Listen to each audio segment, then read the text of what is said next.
Good morning all of you. Gayatri PG college Sanchore के YouTube channel पर आप सभी का स्वागत है। अभी तक आपने चैनल को सब्सक्राइब नहीं किया है तो पहले चैनल को सब्सक्राइब करें, वीडियो को पूरा देखें और ज्यादा से ज्यादा वीडियो को लाइक और शेयर करें। आज हम टॉपिक स्टार्ट कर रहे हैं बीएससी पार्ट 3 और पेपर है हमारा इकोलॉजी एंड एनवायरमेंटल बायोलॉजी। उसमें एक टॉपिक है लिबिग्स लॉ ऑफ मिनिमम। हिंदी में मैं इसे कहूं लिबिग का न्यूनतमता का नियम या सिद्धांत। तो उस पर हम एक डिस्कशन करेंगे आज। एक छोटा सा क्वेश्चन बनता है एग्जाम पॉइंट ऑफ व्यू से। तो यहां पर सबसे पहले ये नियम क्या कहता है, ये किस प्रकार अप्लाई होगा, कुछ उदाहरणों के द्वारा इसका डिस्कशन हम करेंगे। तो क्या है ये जो नियम है, इसे लिबिग के द्वारा प्रस्तुत किया गया। पहले नियम क्या है वो समझेंगे, फिर लिबिग ने क्या स्टडी की उस पे डिस्कशन करेंगे। तो नियम क्या कहता है, ये नियम कहता है, देखो नाम से स्पष्ट है, न्यूनतमता का नियम। तो लिबिग ने क्या बताया कि किसी भी जीव की वृद्धि, तो पहली बात तो उसने की कि किसी भी जीव की ग्रोथ एक या किसी जीव की सक्सेस की उसने बात की, यानी सफलता। किसी भी जीव की वृद्धि या सफलता उस कारक के द्वारा नियंत्रित की जाएगी जो आवश्यक न्यूनतम मात्रा में उपस्थित हो। यहां तक कि और सरल करें, the growth and success of an organism is controlled by the factor which is present in essential minimum amount, जो आवश्यक न्यूनतम मात्रा में होगा कारक, वही जीव की वृद्धि और उसकी सफलता को प्रभावित करेगा। इसीलिए नियम का नाम ही क्या रखा गया, लॉ ऑफ मिनिमम, न्यूनतमता का नियम। अब लिबिग ने किया क्या था वो थोड़ा डिस्कस करते हैं। तो लिबिग ने क्या किया, लिबिग जो स्टडी कर रहे थे एग्रीकल्चर की, जो जनरली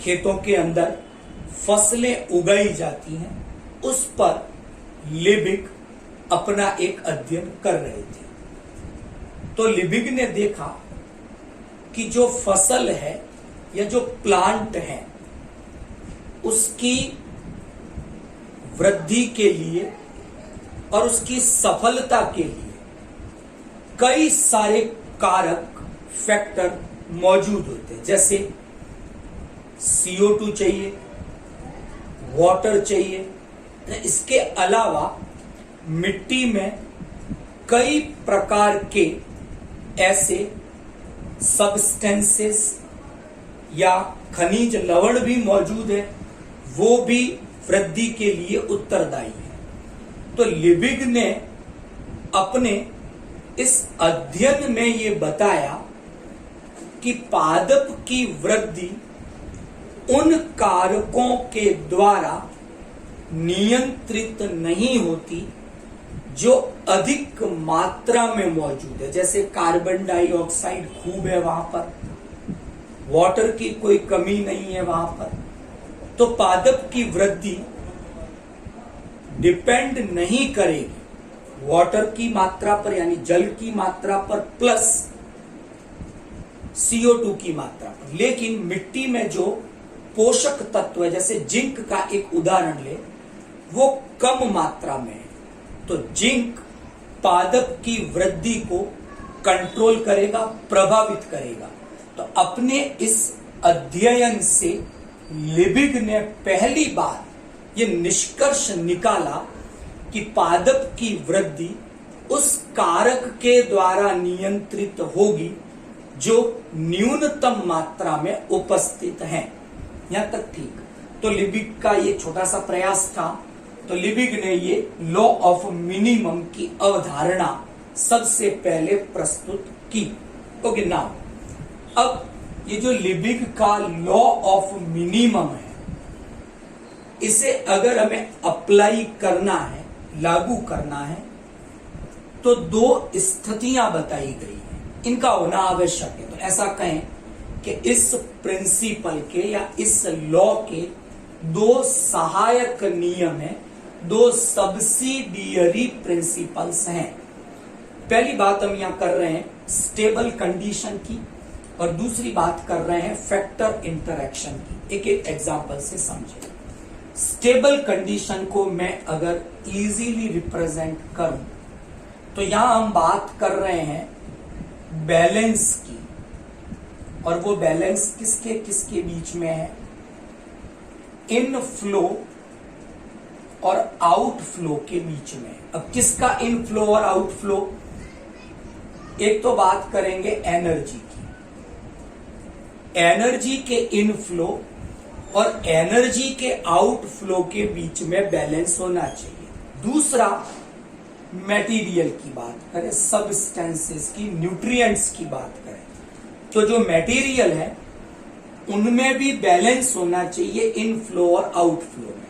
तो अगर एनर्जी और मटेरियल्स का इनफ्लो और आउटफ्लो बैलेंस है तो ऐसी कंडीशन को स्थिर दशा या स्टेबल कंडीशन कहेंगे। तो ये पहला सब्सिडियरी सहायक प्रिंसिपल है लिबिग्स लॉ ऑफ मिनिमम का, तो इसे स्थिर दशा का नियम कहेंगे। मैंने इजीली समझाया स्थिर दशा का अर्थ क्या है। एनर्जी और मटेरियल, ऊर्जा और पदार्थ दोनों के इनफ्लो और आउटफ्लो में बैलेंस या संतुलन होना चाहिए। अब मैं एक उदाहरण से समझा रहा हूं कि अगर कंडीशन स्टेबल नहीं है तो किस प्रकार लिबिग का ये मिनिमम का नियम एप्लीकेबल या लागू नहीं होगा। तो एक उदाहरण की बात कर रहे हैं। तो हमने एक उदाहरण लिया, एक लेक इकोसिस्टम की बात कर रहे हैं, तालाब पारी तंत्र का उदाहरण ले रहे हैं। वहां पर प्रोड्यूसर्स हैं, कुछ प्लांट्स हैं, और जो ये प्लांट्स हैं वो फोटोसिंथेसिस करते हैं, प्रकाश संश्लेषण करते हैं।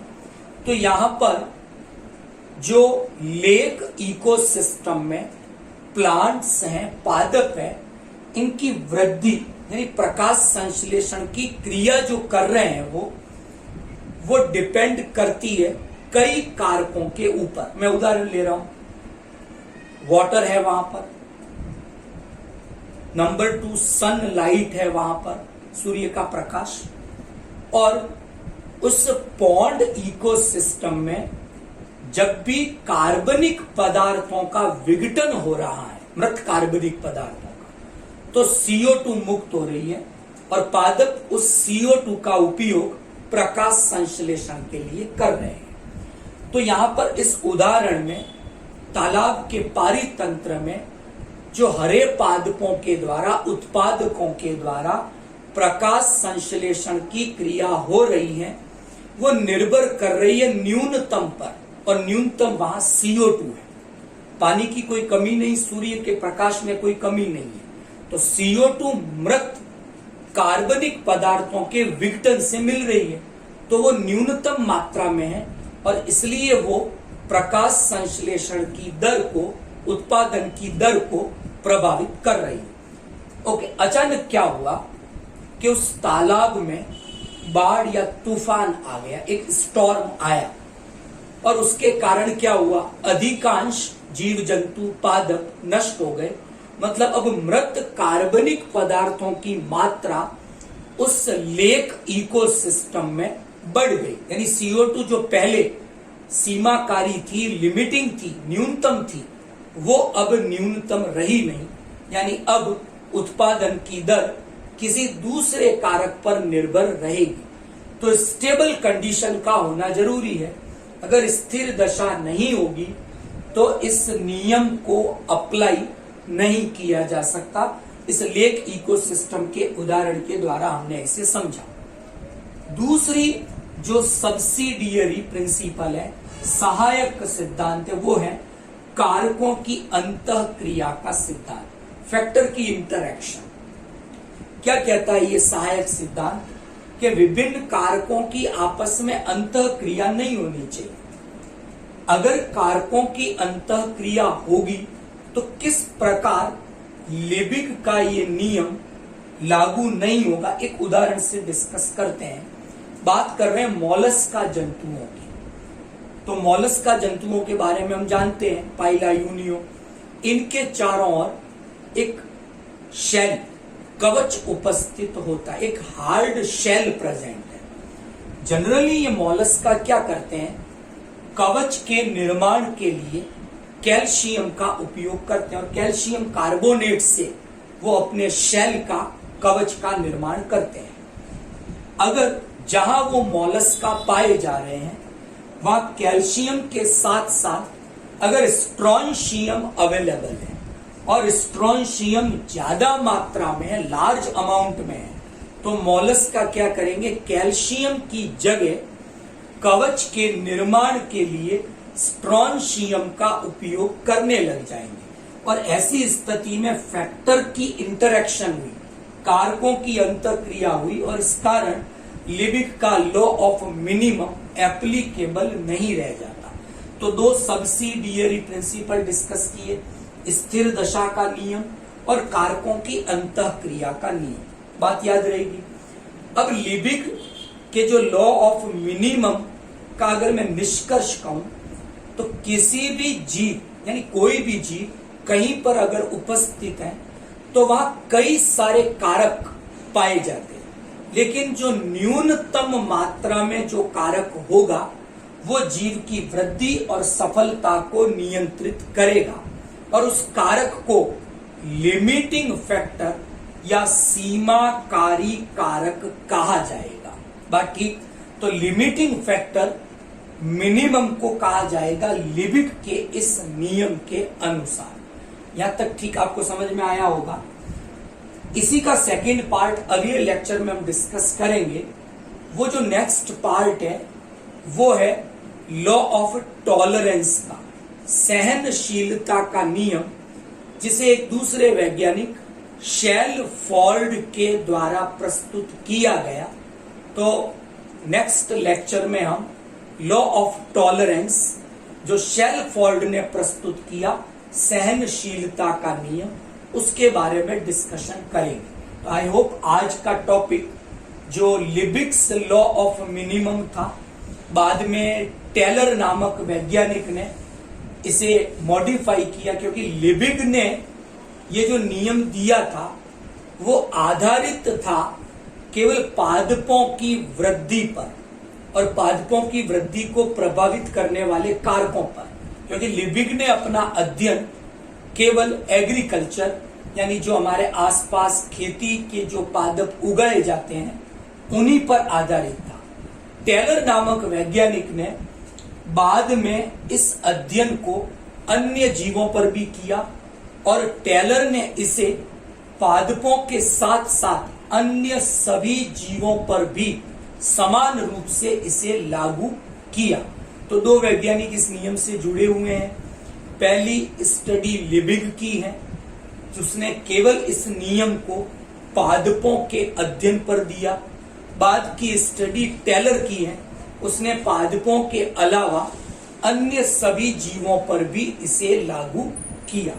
Thank you.